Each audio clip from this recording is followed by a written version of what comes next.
इंदौर के कलेक्टर कार्यालय में शुक्रवार को नेशनल ग्रीन ट्रिब्यूनल के आयोग की बैठक आयोजित की गई। इस बैठक की अध्यक्षता एनजीटी के जस्टिस अफरोज अहमद ने की। बैठक का मुख्य उद्देश्य वेस्ट मैनेजमेंट, पर्यावरण संरक्षण और कचरे के उचित निष्पादन से जुड़े मुद्दों पर चर्चा करना था। इस अवसर पर कलेक्टर आशीष सिंह, निगम आयुक्त शिवम वर्मा और अन्य विभागीय अधिकारी मौजूद रहे। बैठक में इंदौर की उपलब्धियों पर प्रकाश डाला गया। विशेषकर जीरो वेस्ट, प्लास्टिक और इलेक्ट्रॉनिक कचरे के निष्पादन में शहर की अग्रणी भूमिका को सराहा गया। बैठक के पश्चात जस्टिस अफरोज अहमद ने मीडिया से बातचीत में इंदौर की प्रशंसा करते हुए कहा, इंदौर ने पर्यावरण को बचाने और कचरे के प्रबंधन में जो काम किया है वह देश के किसी अन्य जिले में नहीं हुआ। यहाँ के अधिकारी, कर्मचारी और जनता की जागरूकता इस सफलता का मुख्य कारण है। इंदौर का मॉडल पूरे देश में लागू करने का प्रयास किया जा रहा है। उन्होंने कहा कि मेडिकल, इंडस्ट्रियल और बायोमेट्रिक कचरे के प्रबंधन में इंदौर का दृष्टिकोण बेहद प्रभावशाली है। यह शहर स्वच्छता और पर्यावरण संरक्षण में राष्ट्रीय स्तर पर एक मिसाल बन गया है। एनजीटी की अन्य बैठकों में इंदौर के मॉडल को प्रस्तुत किया जाता है ताकि दूसरे जिलों में इसे अपनाया जा सके। जस्टिस अहमद ने इंदौर की जनता को भी धन्यवाद दिया। उन्होंने कहा, यहाँ की जनता में जागरूकता का स्तर बहुत ऊंचा है और यही कारण है कि इंदौर को लगातार देश के सबसे स्वच्छ और सुंदर शहरों में गिना जाता है।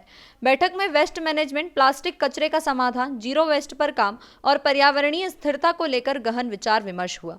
अन्य जिलों को प्रेरित करने के लिए इंदौर के मॉडलों को लागू करने पर भी सहमति बनी। एनजीटी की यह बैठक न केवल इंदौर के कार्यों को सम्मानित करने का मंच बनी, बल्कि यह देश के अन्य जिलों को प्रेरित करने का प्रयास भी साबित हुई। पर्यावरणीय संरक्षण में इंदौर का योगदान अन्य शहरों के लिए एक मिसाल बना हुआ है। आज इंदौर में ये इंटरेक्शन जो हुआ है जिला प्रशासन से, खास तौर से हर जिले में जिला पर्यावरण जो है वो एक प्लान बनाना है, योजना बनानी है। उस योजना के तहत जिले में जो भी हमारे सॉलिड वेस्ट हैं, जो भी लिक्विड वेस्ट हैं यानी सीवेज है, उसका प्रबंधन कैसे हो रहा है, हरियाली के लिए क्या काम जिले में हो रहा है, माइनिंग से जुड़े हुए मुद्दे जो कुछ हुए हैं, जबकि इंदौर में ऐसा कुछ नहीं है कि आसपास में कोई माइनिंग हो रही है, और इसके साथ साथ प्लास्टिक का वेस्ट है, बायोमेडिकल वेस्ट है, इलेक्ट्रॉनिक वेस्ट है, इनका कैसे प्रबंधन किया जा रहा है।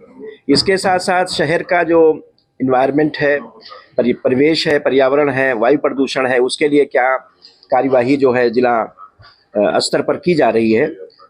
और इसके साथ साथ जो और मुद्दे हैं पर्यावरण से जुड़े हुए, चाहे वो शहरीकरण का मुद्दा हो, शहरीकरण के लिए जो भी बड़ी बड़ी बिल्डिंग्स बन रही हैं, क्या उसमें सारे के सारे मापदंड उसमें इस्तेमाल हो रहे हैं या लागू हो रहे हैं नहीं, इसके लिए एक इंटरेक्शन था।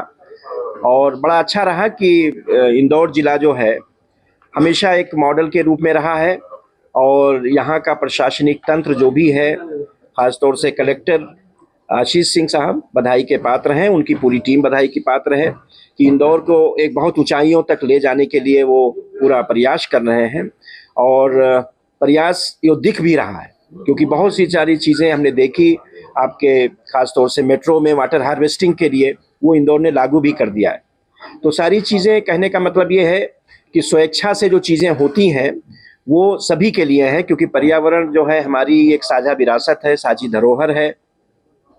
और अभी हमने ये भी कह दिया है कि पर्यावरण एक धर्म के रूप में हमको मानकर, धर्म के रूप में समझकर इसका संरक्षण करना चाहिए।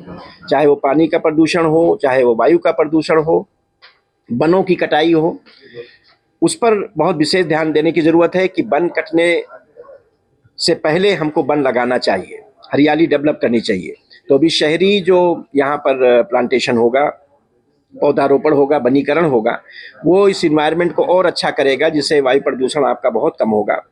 दूसरी बात, शहर बढ़ता जा रहा है आपका, उसके हिसाब से हर नागरिक की भी जिम्मेदारी है कि इसको बचाने के लिए अच्छे कार्य करें। नहीं, इंदौर बहुत अच्छा शहर है, बहुत वाइब्रेंट है। यहाँ की पब्लिक खास तौर से, उसका ही योगदान मैं कहूँगा। प्रशासन तो है ही है, बट अगर पब्लिक कोऑपरेट नहीं करेगी, सहयोग नहीं करेगी, तो जो भी स्कीम्स है गवर्नमेंट की वो आगे नहीं बढ़ सकती है।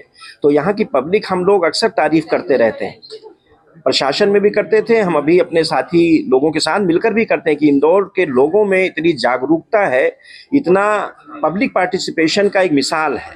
इसी वजह से आपके यहाँ सारे सब काम हो रहे हैं।